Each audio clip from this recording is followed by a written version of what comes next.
Ganges water, never. A minutest particle, pita, drunk, has gone into you. Ganga Jala. You know why the Hindus worship the Ganges? I don't know, Swamiji, it's all superstition, medieval superstition. What is very important in that river? Every river contains water. Therefore, water is the same everywhere. Therefore, Ganga is just only a national symbol, that is all.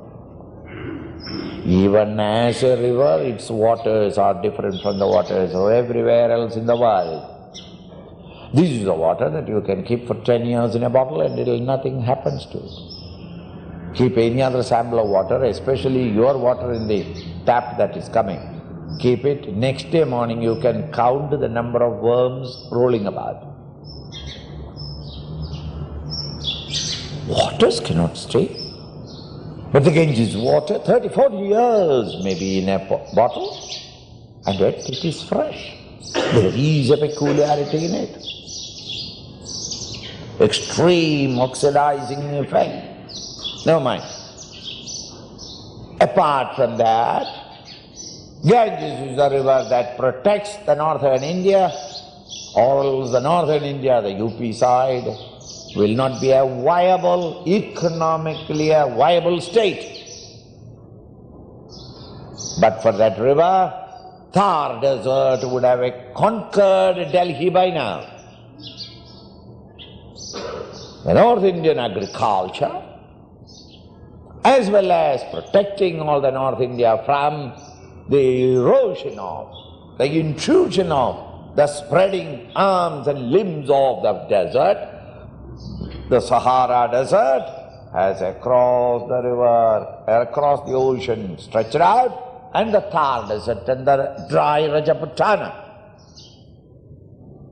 It would have reached our North India, but for the Ganges.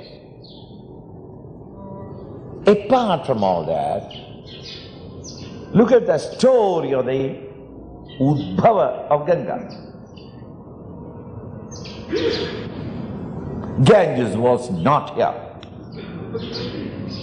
It was Akasha Ganga. Akasha there means not in the sky the river was.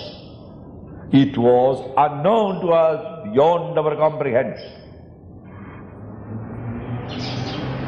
One great man decided to bring the Ganges down. So Bhagiratha first did tapas to Ganapati, Ganesh, and said, there should not be any vigna, I am undertaking this great job. Said Tathastha. Then he started invoking Amma, Mother Ganges. Mother Ganges appeared before him after years of tapas and said, Bhakta, what do you want? Amma, I don't know anything, you must come down. He said, what a fool you are. You don't know anything about hydraulics. Millions of gallons of me were to come from that height into this country. I have no objection, I shall come. But you will not get the river. The river will be in America, because the whole earth will be hollowed, and in the antipodes it may come up. He said, Ma, mere ko kya pata? I want you to come and flow.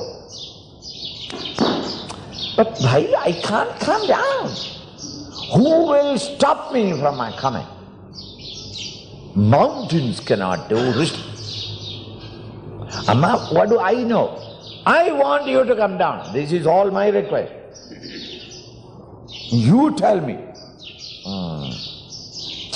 If I were to come down, the only one thing that on which I can come down without breaking, perhaps, is that great tapaswin in Kailas, Lord Shiva. He has got the mental stamina, perhaps, he will not be broken down by the vehemence of my arrival.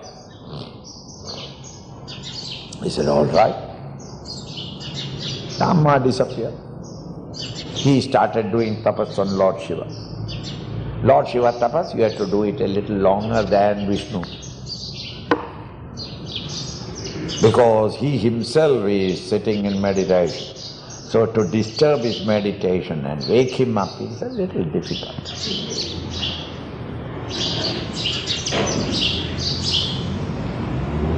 So started tapas. And the vehemence of tapas disturbed him. And he said, yes, but what do you want? Sir, he told the whole story. I want to bring the Ganges down. That woman says that she can't come down unless it is on your head. So, you must show the head when she comes.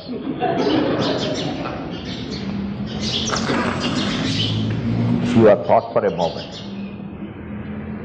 In spite of the millions of years of tapas, I also got this prarabdha that she must step on my head. Okay, I will receive her. And he disappeared. Why? He doesn't want to disturb himself long from meditation. He went to it. Now, have you ever tried to make two persons meet? A friend of yours, and you want him to meet another friend of yours who is a great poet or something. Both of them doesn't want to meet. But it's my interest that they must meet. Have you ever tried to keep an appointment? Then you phone up A and say, Wednesday next week, I'll be free. Good. Then you phone up B. Next week, Wednesday, Wednesday I will not be in town. Then you got to go. Wednesday is not convenient. Which is the other day convenient? Wednesday is not possible, then it is only Friday. In the morning I can meet him. You go to the other fellow. Friday morning, morning. Morning I am not free. You go to that.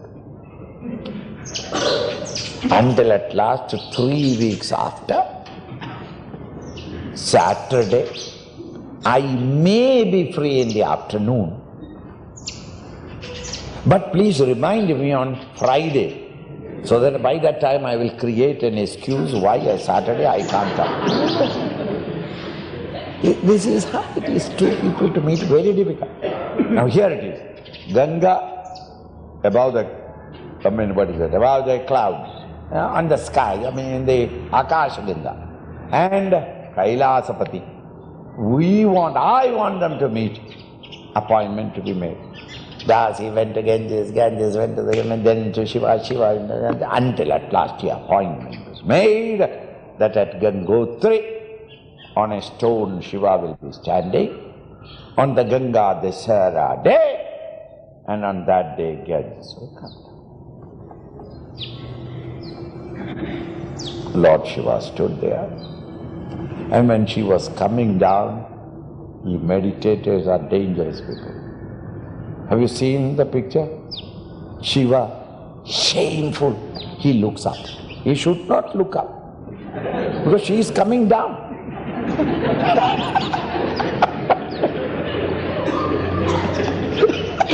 You see, if he's a decent guy, you should have looked down. But then he doesn't want to catch her in the neck. He wanted to catch her in the head, and therefore looked up. When she came, adjusted himself and received the whole. Received her, and he disappeared. Because he doesn't want to waste time, and he went into meditation. Again Bhagirath had to wake him up in meditation. And then Lord Shiva came and said, what is the matter with you? You have been coming always disturbing me. Next time you enter my place, I will break your leg. What I said? Once, twice, thrice, people get into a habit of coming and disturbing. Got a knife. Sir, this is not that. Then you ran away with the Ganga. My dear man, What is it that you wanted? You wanted me to receive her. I received her. Yes, sir, you received. It's my mistake. In the contract, in the small lines, I did not write anything extra. That is my mistake. Now you do one thing. Release her in small quantities, not in the full gush. Then the land will be raped. In small quantities, so that the land will be irrigated. Lord Shiva said, okay, one promise, you will never come anymore to this temple.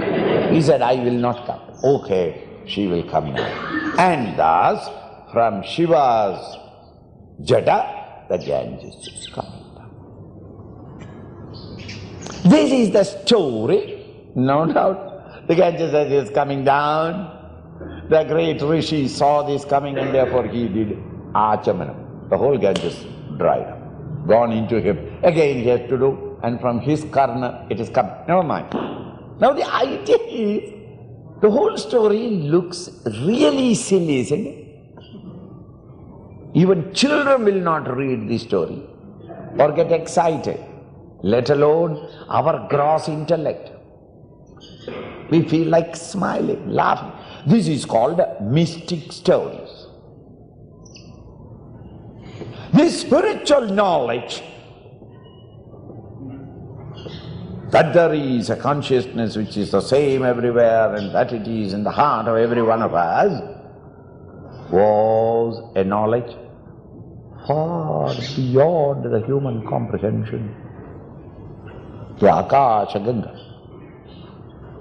When a man, a seeker, wanted this knowledge, she said, if I were to come anywhere, it will blast the whole place because my philosophy is so severe that it cannot stand the onslaught of it. Only one who is regularly meditating and remaining in tapas, who has exhausted the vasanas and purified the mind in contemplation, meditation, perhaps he may be able to receive. Such a purified mind is Shiva. Shiva received. On the first impact of it, Shiva disappeared. The whole Ganges disappeared into his jada. You have been listening for the last about 7 days now, both morning and evening. Supposing some of the members of your family or your friends asking, you are going every day, morning and evening. How?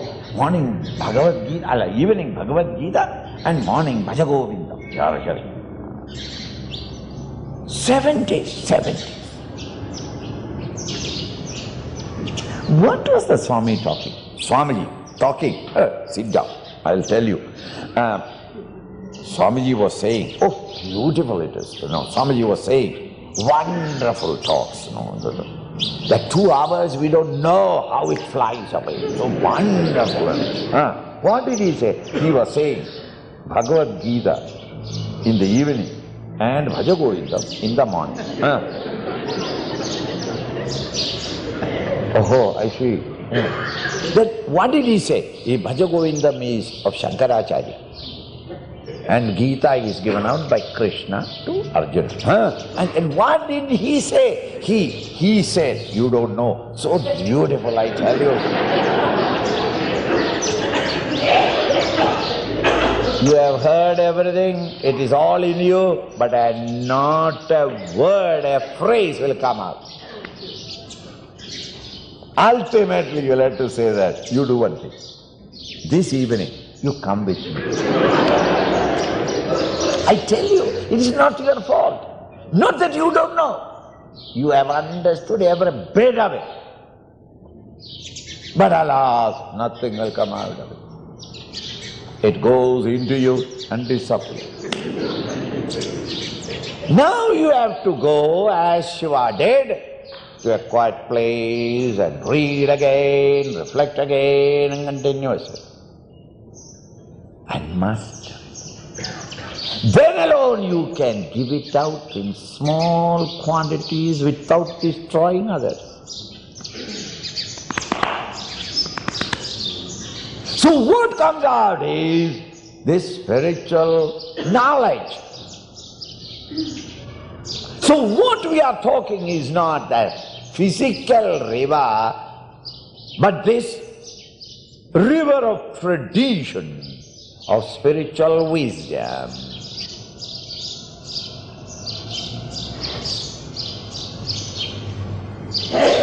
So then when you take a bath in the Ganges, all your sins will go. You must have heard that. When this, in the 19th century, youngsters from Calcutta University went to the old man Ramakrishna and said, "Sir, when you take a bath in the Ganges, all sins will go, will go." Shastra is right. Maharaj, these Lalajis and Sethjis of Calcutta, all of them take bath in the Ganges every day, but they are not improving. That I will tell you. There is a reason. Have you seen buffaloes taking bath in the same Ganges? He said, yes. When buffaloes enter, the flies on the legs come to the belly. Then it goes one more step down, then the flies of the belly goes on to his back. Then the buffalo digs the back, and therefore all the flies come in front of his face. Yes. Then the buffalo dips himself, even the nose, into the Ganges. At that time, the buffalo has not a single fly. But the flies know that the buffalo will come up, and therefore it is standing there. As the buffalo comes, the flies sit down. Similarly, when you are taking bath in the Ganges, once you are in the water, all sins have gone. But the sins are waiting there. If you come up, they will come. Therefore, once you take a bath, never come up.